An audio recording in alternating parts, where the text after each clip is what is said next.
हैं कि वो इस बारे में क्या कहते हैं, क्योंकि जितना मुझे पता है फ़खर साहब, इतना आसान तो नहीं है कि इलेक्शन कमीशन को, कमिश्नर साहब को इस तरीके से हटाना, क्योंकि उसका रीज़न ये है या तो वो खुद इस्तीफा देंगे या फिर ये होगा कि आप सुप्रीम जुडिशल काउंसिल में रेफरेंस ले जाएं। ये तो सिर्फ आप यानी कि गली मोहल्लों की वो कर रहे हैं ना पॉलिटिक्स।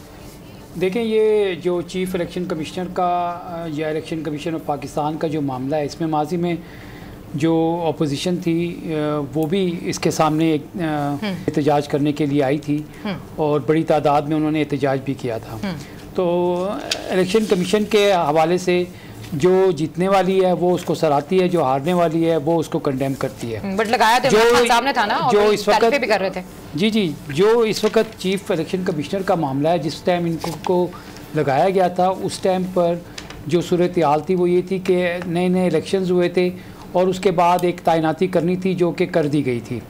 तो अब उस वक़्त उनका जो कंडक्ट का मामला जो था उसके ऊपर कोई इस तरह के इश्यूज़ जो थे सामने नहीं आए थे।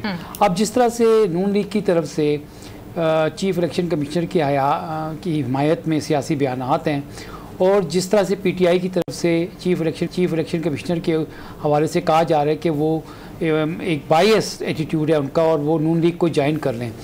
तो अब इस सिलसिले में अगर आप देखें कि जो इलेक्शन कमीशन का आईनी रोल जो है चीफ इलेक्शन कमिश्नर का, वो तो फेयर प्ले है।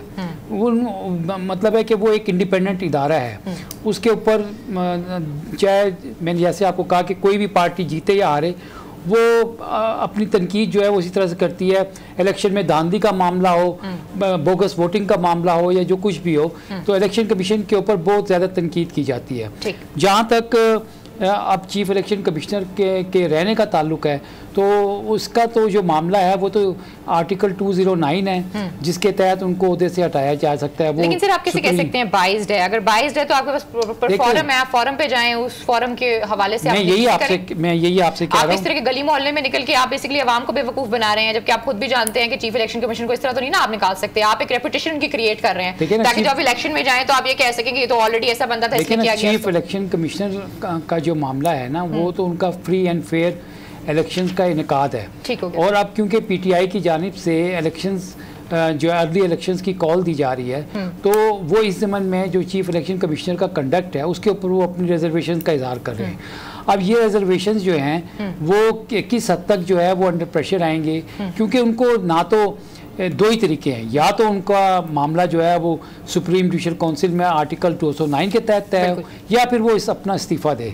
तो ये जो चीफ इलेक्शन कमिश्नर का मामला जो है, इसके हवाले से आइंदा आने वाले दिनों में आपको सियासत जो है फॉरेन फंडिंग केस का इशू हो सकता है कि शायद कुछ ऐसा फैसला आ जाए जो इमरान खान साहब के हक में ना हो। देखिए, फॉरेन फंडिंग का जो भी केस है उसका जो भी फैसला होगा वो अल्टीमेटली जो है सुप्रीम कोर्ट में जाएगा, क्योंकि कोई भी पार्टी अगर बैन होती है तो 15 दिन के अंदर आइन के मुताबिक फिर उनको रेफरेंस सुप्रीम कोर्ट में दायर करना होगा।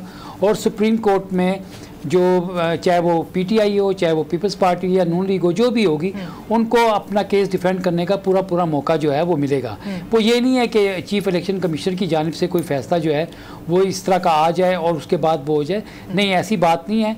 और जैसे कि पीटीआई कह रही है, दावा कर रही है कि उनका मामला जो है ममनुआ फंड का है, फॉरेन फंडिंग का नहीं है। तो ये जब फैसला सामने आएगा तो उस वक्त देखी जाएगी बात। अभी तो जो इस वक्त जो सूरत हाल बन रही है वो ये बन रही है कि पीटीआई जो है वो बाकायदा एक मरबूत हिकमत अमली के तहत अपना पूरा सियासी प्रेशर जो है, दबाव जो है, वो चीफ इलेक्शन कमिश्नर के ऊपर लाने की हिकमत अमली जो है मुरतब कर चुकी है। और अर्ली इलेक्शंस का भी ईद के बाद मुतालबा जो है वो जोर पकड़ जाएगा। ठीक हो गया। अच्छा सिद्दीक साहब, आपने सुना फ़खर साहब को, क्या अर्ली इलेक्शंस होने वाले हैं? और जैसे कि आपने सुना फ़खर साहब को, वो कह रहे हैं कि एक मरबूत हिकमत अमली बनाई गई है। Do you agree with it? क्योंकि अगर आप सोशल मीडिया देखें तो 11 करोड़ से ज़्यादा मेरे ख्याल में रीट्वीट्स हो गई हैं, और अगर वो बॉट्स होते तो हमारे पास बड़ी बड़ी एजेंसीज हैं, वो इसका पता लगा सकती थी कि ये एक फेक कैंपेन है। वो पता चल जाएगा। वो सारा रिकॉर्ड जमा हो रहा है। वो आपको वो जो ये आप कह रहे हैं ये जाली या फेक आईडी सब, वो बिल्कुल डाटा रेडी है, वो आपके सामने आएगा।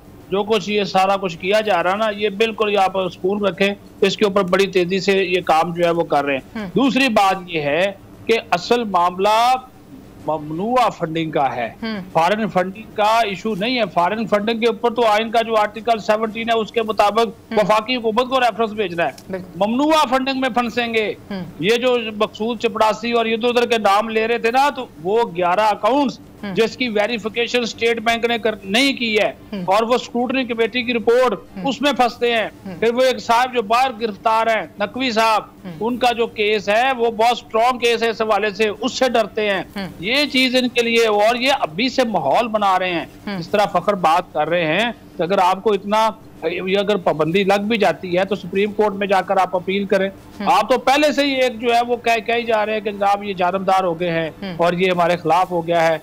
दूसरी जो आप बात कर रही ना, मैं आपको जो मैंने इन लोगों के दरमियान बैठा हूँ ना, क्योंकि अब मैं नून लीग फीड भी करता हूँ, मैं आपको ये बात बताऊँ, मैं ये कह दूं कोई अर्ली इलेक्शन नहीं होगा। अच्छा, जितना मर्जी ये दबाव डाले, कोई अर्ली इलेक्शन नहीं होगा। ये अपना काम करेंगे, ये गवर्नमेंट अपना काम करेगी। इलेक्शन 2023 में ही होगा। बल्कि ये भी आपको बता दूं, हो सकता है कि आइन में इसकी गुंजाइश भी मौजूद है, 1 साल एक्सटेंड भी हो सकता है अगर हालात मुल्क के मुआशी हालात ठीक ना हुए। सीधी सी बात है। अभी इन्होंने अभी थोड़ी आप खबर दे रहे हैं कि 1 साल एक्सटेंड करने के ऊपर गौर किया जा रहा है, मजीद ऐसी कुछ चीज हो सकती है? ये पॉसिबिलिटीज हैं, वो डिस्कस कर रहे हैं। और इसमें सारे इदारे शामिल हैं इस डिस्कशन में? अभी तो हुकूमती ये जो 11, 12, 13 जमातें हैं और इसका जो बॉस है, जो गॉडफादर है, वो आसिफ जरदारी है। अच्छा। जो नवाज शरीफ व शहबाज शरीफ नहीं है। सब्सक्राइब करें और बेल दबाएं ताकि कोई खबर रह न जाए।